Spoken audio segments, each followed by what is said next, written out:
all the way to the Ohio Supreme Court in 2022, asking whether local officials can cite rail companies for blocked crossings. And the court ruled they cannot, saying federal law overrides their authority. And our I-team has been following this problem for months. We found numbers that show Ohio ranks second in the nation for blocked railroad crossings. News Center 7 dug through Federal Railroad Administration records and found in 2022 over 30,000 people across the country reported blocked railroad crossings. Over 3,500 of those were in Ohio. The Buckeye State only trailed Texas, which reported just over 6,500. And we now know what's next for the site that caused some concern in Piqua. Today, the city announced plans for soil sampling at its former water treatment plant.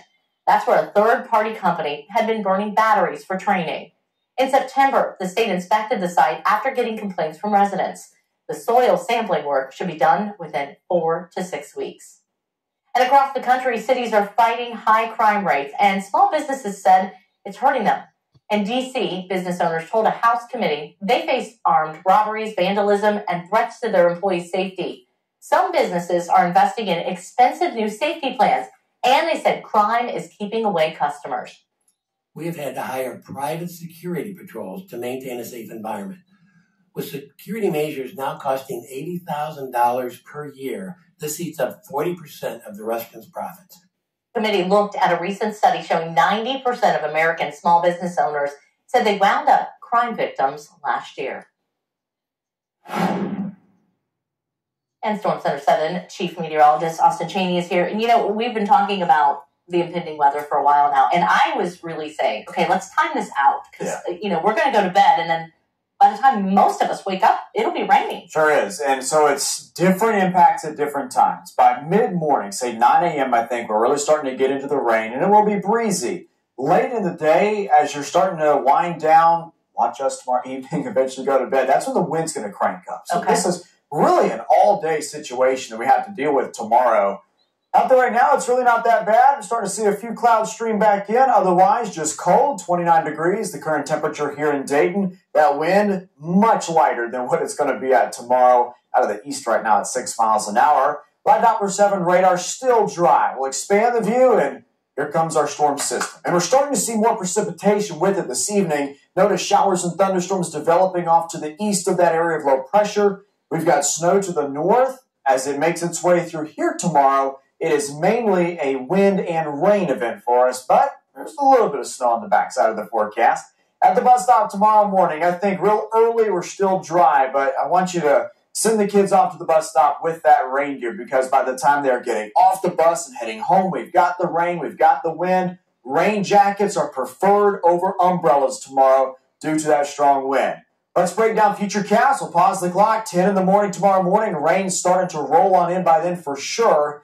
I know this run of Futurecast is showing a lot of rain, obviously, but I wouldn't be surprised if some wet snowflakes or sleet pellets mix in with this, especially during the first half of the day. Bottom line, though, good soaking rain as we go into Friday afternoon. Temperatures climbing into the 40s, so certainly all rain by the evening. As the best moisture starts to pull away Friday night into Saturday morning, colder air starts to crash in, and that could squeeze out the remaining moisture in the form of some light snow showers. This may amount to a little in some areas, but don't expect anything majorly wintry out of the system as it passes by. But I still want you to be aware of the road conditions. Here's the situation. 9 o'clock, we're still dealing with rain showers tomorrow evening, but then that cold air comes in a hurry. If the wind doesn't completely dry out the roads by, say, midnight or a little after, we could start to see some ice developing on roads, untreated in a few areas. And then through 7 in the morning, not heavy snow, but some flurries and snow showers, and they put a little additional moisture down on the roads, creating a few more slick spots. So still watch out for that on Saturday morning. All right, winds, they are cranking up as we go throughout the day tomorrow. Gusts 45 to 50, maybe 55. Strong winds with saturated ground could lead to some power outages. And then after that, the temperatures drop. We're looking at highs in the teens on Sunday and Monday. And let's just take an early look at the wind chill, shall we? We could feel like 10 to 15 below by Sunday morning. Ouch. Yeah, winter's coming for us. Here's your Storm Center 7-day forecast. We're looking at a windy and rainy day tomorrow, followed up with some brief morning snow showers on Saturday.